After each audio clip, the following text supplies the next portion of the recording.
तो आज की वीडियो में हम लोग एक PYQ कवर करने वाले हैं जो कि IIT JEE में ऑलरेडी आ चुका है। तो वो PYQ है determinant of 3 adjoint of -6 adjoint of 3a। देखो ये सिंपल हो जाता है अगर आपको ये दोनों चीजें पता हो। क्या क्या पता होना चाहिए कि determinant of k into A is equals to k की power n into determinant of a, और दूसरा determinant of adjoint of a is equal to determinant of a की पावर n-1। अगर आपको ये दो बातें पता हैं फिर तो ये क्वेश्चन बहुत ही इजी है आपके लिए। ठीक है, देखते हैं कैसे हमने इसको अप्लाई करा है यहाँ पर। अब यहाँ पे डिटर्मिनेंट ऑफ अंदर में पहले 3 लिखा है और ये जो पूरा लिखा है ना एडजॉइंट ऑफ -6 एडजॉइंट 3a, ये पूरी एक मैट्रिक्स हम मान सकते हैं ऑब्वियसली। तो इसको इस तरीके से मान सकते हैं कि डिटर्मिनेंट के अंदर कोई कांस्टेंट है और साथ में कोई मैट्रिक्स मल्टीप्लाइड है। तो इसको खोलते कैसे हैं, दैट k की power n into determinant of a। यहाँ पर जो मैट्रिक्स का ऑर्डर दिया हुआ है वो 3 दिया हुआ है और ये जो अंदर वाला 3 है ये हमने जब बाहर निकाला k, मतलब जो k होता है ना k बाहर निकाला और उसकी पावर भी 3 ही आएगी क्योंकि k यहाँ पे, अच्छा पहले ये बताओ k क्या है, k यहाँ पे ये 3 है तो वो 3 हमने बाहर निकाला और उसकी पावर 3 कौन सी है, पावर में जो 3 है वो कौन सी है, वो वाली पावर है जो कि ऑर्डर है मैट्रिक्स का। मैट्रिक्स का जो ऑर्डर है उसको हमने पावर में लिखा है ये 3। ठीक है, फिर क्या होता है डिटर्मिनेंट ऑफ दैट मैट्रिक्स। अब डिटर्मिनेंट ऑफ इसके अंदर जो मैट्रिक्स बची थी ये complete matrix adjoint of -6 adjoint of 3a ये बचा था, तो ये आपका डिटर्मिनेंट के अंदर आ जाएगा, ये डिटर्मिनेंट ही है। ठीक है, यहाँ पे DET लिखा है, यहाँ पे डिटर्मिनेंट डायरेक्टली शो कर रहा है, तो दोनों सेम ही बात है। तो ये डिटर्मिनेंट है। अब क्या होगा देखो, अब नेक्स्ट हम लोगों ने क्या करा, अब देखो डिटर्मिनेंट ऑफ एडजॉइंट, यहाँ पे क्या लिखा है डिटर्मिनेंट, फिर अंदर लिखा है adjoint.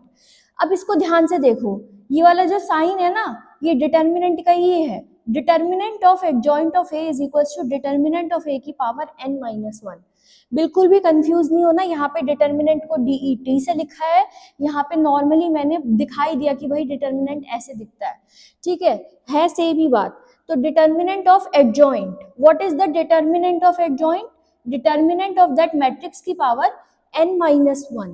so determinant of that matrix, what is the matrix inside it, -6 adjoint of 3a और उसकी पावर क्या आएगी n-1। अब n-1 है, n तो हमारा 3 है because order of the matrix 3 है, तो 3-1 क्या हो जाएगा 2 हो जाएगा, तो 3-1 हो जाएगा 2, तो दैट्स वाई ये पावर आ जाएगी यहाँ पे 2। अब नेक्स्ट फिर क्या किया है, determinant of -6 adjoint of 3a। फिर से देखो determinant of k into A types का आ गया, determinant of k into A types, इसको कैसे खोलते हैं, k की power n into determinant of a। तो -6 की पावर जो भी है order of the matrix into determinant of the अंदर वाली जो मैट्रिक्स होती है, सो डिटर्मिनेंट ऑफ अंदर वाली यहाँ पे मैट्रिक्स है एडजॉइंट ऑफ 3a।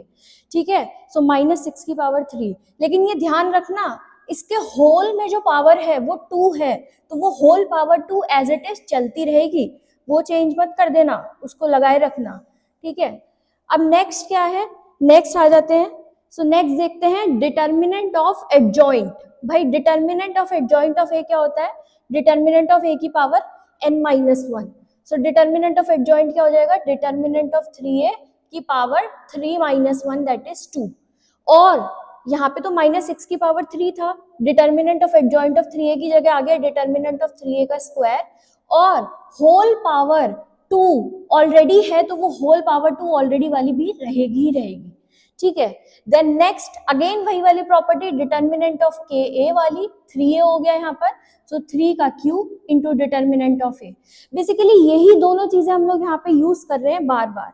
तो 3 की power 3 into determinant of a और पावर 2 है और होल पावर भी 2 है, बाकी जो बाहर कांस्टेंट 3 की पावर 3 है वो तो बाहर रहेगा ही रहेगा। ठीक है, अब डिटर्मिनेंट ऑफ a की वैल्यू आपको क्वेश्चन में गिवन है -2, तो उसकी वैल्यू यहाँ पे पुट कर दी खाली, क्योंकि -2 वैल्यू जो है वो आपको क्वेश्चन के अंदर गिवन है। सो अब आप देख सकते हैं नेक्स्ट क्या है, 3 की पावर 3 एज इट इज, -6 की पावर 3 इंटू 3 की पावर 3 -2 की पावर 2 की होल पावर 2। अब देखो क्या है, -6 की पावर 3 है और होल पावर क्या है 2 है, दैट्स वाई -6 की टोटल पावर क्या हो गई, 3 और 2 को 6 हो गई। देन 3 का क्यूब है, लेकिन उसके बाद उसका स्क्वायर भी है पहले, फिर दोबारा से स्क्वायर है, इसलिए 3 की पावर 12 हो गई। और -2 की पावर 2 है, देन अगेन पावर 2 है, सो -2 की पावर 4 हो गई। ठीक है, अब 3 की पावर को यहाँ पे देखो, 3 की पावर 3 और 3 की पावर 12, ये क्या हो गया, 3 की power 15, and then this is 2 की पावर, देखो -2 की पावर 4 लिखते हैं, इसका मतलब -1 की पावर 4 इंटू 2 की पावर 4। भाई -1 की इवन पावर जो होगी वो तो 1 ही होगी ना, सो दैट्स वाई -2 की पावर 4 लिखूं या 2 की पावर 4 लिखूं, सेम बात है। यहाँ पे भी देखो, ये भी -1 की जो पावर 6 होगी वो 1 ही होगी, तो इसको डायरेक्टली 6 की पावर 6 भी लिख सकते हैं।